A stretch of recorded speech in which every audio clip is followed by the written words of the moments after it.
Você já percebeu como existe uma confusão gigante quando o assunto é Zé Pelintra? Muita gente trata como se ele sempre tivesse sido da Umbanda, como se o nome já tivesse nascido pronto dentro do terreiro. Só que a história é bem mais interessante. E entender essa virada muda tudo. Muda o jeito de estudar, muda o jeito de respeitar e muda até o jeito de você interpretar por que Zé aparece diferente de casa para casa. Hoje eu vou te explicar como Zé Pelintra chegou na Umbanda e por que isso tem tudo a ver com migração, cidade grande e sincretismo. Quase ninguém explica dessa forma, mas quando você entende, o quebra-cabeça encaixa. Primeiro vamos colocar uma base simples. No Brasil, tradição espiritual não é um bloco único, é um tecido. E tecido se faz com fios, que se cruzam, se encontram, se misturam e ganham novos formatos. O nome disso, em linguagem direta, é sincretismo e entrecruzamento cultural. Não é bagunça, é história viva.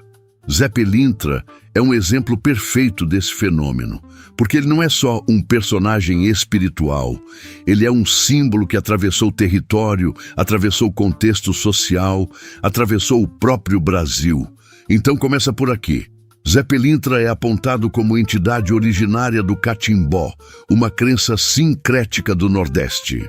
Isso significa que antes de Zé ser popular em terreiros urbanos de Umbanda, ele já circulava em um contexto nordestino, de tradição própria, com linguagem, símbolos e modos de culto específicos. E é aí que nasce a primeira confusão. Quando um símbolo cresce e se populariza em outra religião, as pessoas acham que ele nasceu ali, mas não necessariamente. Às vezes, ele foi incorporado, absorvido, reinterpretado e difundido. Foi isso que aconteceu com Zé. Agora vem a pergunta de ouro. Como essa absorção aconteceu? A resposta tem 3 palavras que explicam mais do que muita gente imagina: migração, cidade grande e desenvolvimento urbano. O Brasil passou por processos intensos de urbanização. Grandes centros do Sudeste cresceram, engoliram áreas rurais e atraíram trabalhadores de outras regiões do país. Gente que saiu do Nordeste para Rio de Janeiro e São Paulo em busca de trabalho, oportunidades e sobrevivência. E quando pessoas migram, elas não migram sozinhas. Elas carregam cultura, memória, cantos, crenças, símbolos, formas de rezar, formas de entender o mundo. Quando esse povo chega, ele não encontra uma cidade neutra.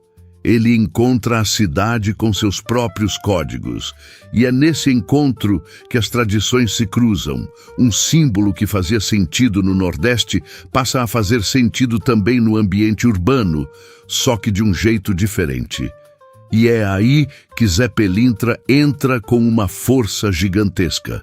Pensa comigo, qual é o cenário da cidade grande? Multidão e invisibilidade ao mesmo tempo, pressa, humilhação cotidiana, burocracia, portas fechadas, concorrência, desigualdade. E aí surge a figura do malandro como arquétipo urbano. Alguém que transita, que sobrevive, que negocia, que entende o jogo social, mas que também carrega um código. Só que aqui existe uma diferença crucial.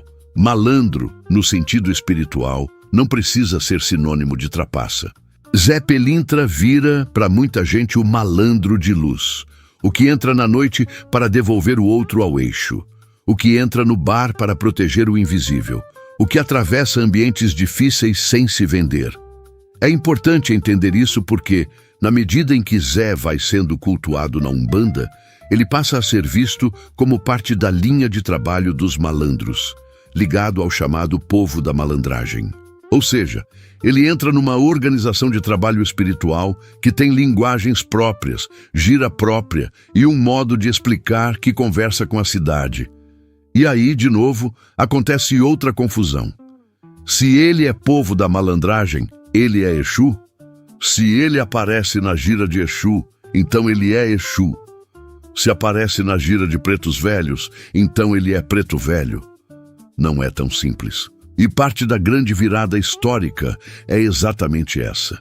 Quando um guia atravessa tradições, ele pode atuar em contextos diferentes sem ser reduzido a um rótulo único. Tem casas que vão entender Zé de um jeito, outras de outro. O que precisa existir é critério e respeito ao fundamento de cada casa. Agora deixa eu te mostrar um detalhe que, quando você percebe, tudo fica ainda mais claro. O visual e a representação de Zé mudam. Isso é a marca clássica de um símbolo que se espalhou por diferentes contextos. Na representação mais famosa, Zé aparece com terno branco, gravata vermelha ou grená, chapéu panamá com fita vermelha ou preta, sapatos bicolor e bengala. Isso conversa muito com a estética urbana. Elegância, postura, presença. É quase como dizer, mesmo na margem existe dignidade. E aí, em outros contextos, você vê variações mais simples, com algodão, lenço vermelho, chapéu de palha, mantendo sinais do arquétipo. E na Jurema há representações diferentes ainda. Roupa mais leve, pés descalços, lenço no pescoço, bengala, cachimbo. O que isso mostra? Que não é confusão, é adaptação cultural e litúrgica. O símbolo atravessa. Ele continua sendo reconhecido, mas ele se veste conforme o território. E aqui vem o ponto que a maioria das pessoas não entende, e por isso vira um vídeo viral. O nome Zé Pelintra cresce na Umbanda não só por tradição, mas porque ele atende uma necessidade real das pessoas na cidade. Proteção, abertura de caminhos, justiça, orientação e caridade. A própria descrição pública sobre o culto aponta que ele é invocado quando os seguidores precisam de ajuda com questões domésticas, de negócios e financeiras, e é reputado como o obreiro da caridade e de obras boas. Isso é muito urbano, porque cidade grande é onde a vida dá nó em tudo: casa, trabalho, dinheiro, relacionamento, ansiedade. A figura de um guia que atua nessas travessias vira referência e ainda tem o apelido que explica muito: advogado dos pobres. Esse nome não nasce do nada. Ele nasce da função simbólica e social.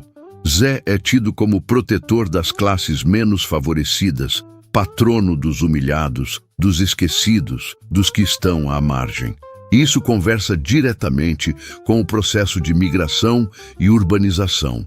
Muita gente que migrou foi parar em periferias, cortiços, morros, zonas de trabalho pesado. E é nesses lugares que símbolos de proteção e justiça ganham força. Por isso, ele se torna popular em ambientes urbanos de Rio e São Paulo, sem deixar de existir também no Nordeste e em outras regiões. Agora eu quero amarrar tudo numa imagem mental que você nunca mais esquece. Pensa em Zé Pelintra como uma ponte. O catimbó é uma margem. A Umbanda urbana é outra margem. A ponte é o processo histórico, migração, cidade grande, sincretismo. E quando a ponte se firma, o símbolo atravessa, vira conhecido, ganha novas leituras e se espalha. E é aqui que entra a parte mais importante desse vídeo, porque ela evita dois erros comuns. O primeiro erro é achar que, por ter chegado na Umbanda, Zé perdeu origem. Não perdeu. Ele atravessou. O segundo erro é achar que, por existir em mais de um contexto, tudo vira a mesma coisa. Não vira. Cada tradição tem fundamento próprio. O respeito está em não misturar por preguiça mental. Então, como você estuda isso com maturidade? Você entende a linha do tempo. Primeiro, o catimbó como origem. Depois, a difusão nos grandes centros urbanos com a migração. Depois, a incorporação e popularização na Umbanda, onde ele entra como parte da linha dos malandros e do povo da malandragem. E aí, no meio disso tudo, você entende que o arquétipo do malandro se torna um símbolo poderoso de cultura urbana, resistência e sobrevivência, e por isso pega tão forte no imaginário coletivo brasileiro. E se você quer um sinal de que esse estudo vale a pena, eu te digo, quando você entende essa virada histórica, você começa a perceber por que a internet vive confusa e brigando. porque gente sem estudo quer uma resposta simples para um fenômeno complexo. E o seu canal pode virar referência justamente por entregar critério. Depende da tradição, depende da casa, mas existe um eixo histórico e cultural que explica a difusão. E para fechar com uma camada a mais de valor, Zé Pelintra ultrapassou o campo religioso e entrou na cultura popular. Há registros de homenagens musicais, de samba-enredo, de presença em festas e exposições. Isso significa que ele virou um símbolo vivo na identidade brasileira, principalmente urbana. O nome atravessou o terreiro e virou linguagem cultural. Isso também é consequência do mesmo movimento: migração, cidade grande e difusão. Agora eu quero te fazer uma pergunta direta, porque eu gosto de vídeo que gera comentário e comunidade. Você conheceu Zé Pelintra por qual porta? Pela Umbanda? Pelo catimbó, Jurema? Ou pela cultura popular? Pelo samba? Pela rua? Comenta aqui. Eu cheguei por... e completa. Isso ajuda a mapear o público e eu vou usar isso para planejar os próximos episódios. Se esse vídeo clareou a sua visão, faz 3 coisas simples. Curte, se inscreve e compartilha com quem ainda confunde malandro com mal. No próximo, eu vou aprofundar a pergunta que dá briga em todo lugar: mestre juremeiro ou guia do povo da malandragem? O que muda de verdade na prática e no fundamento? E aí sim, você vai ter uma explicação que organiza a mente sem atacar tradição nenhuma. Saravá.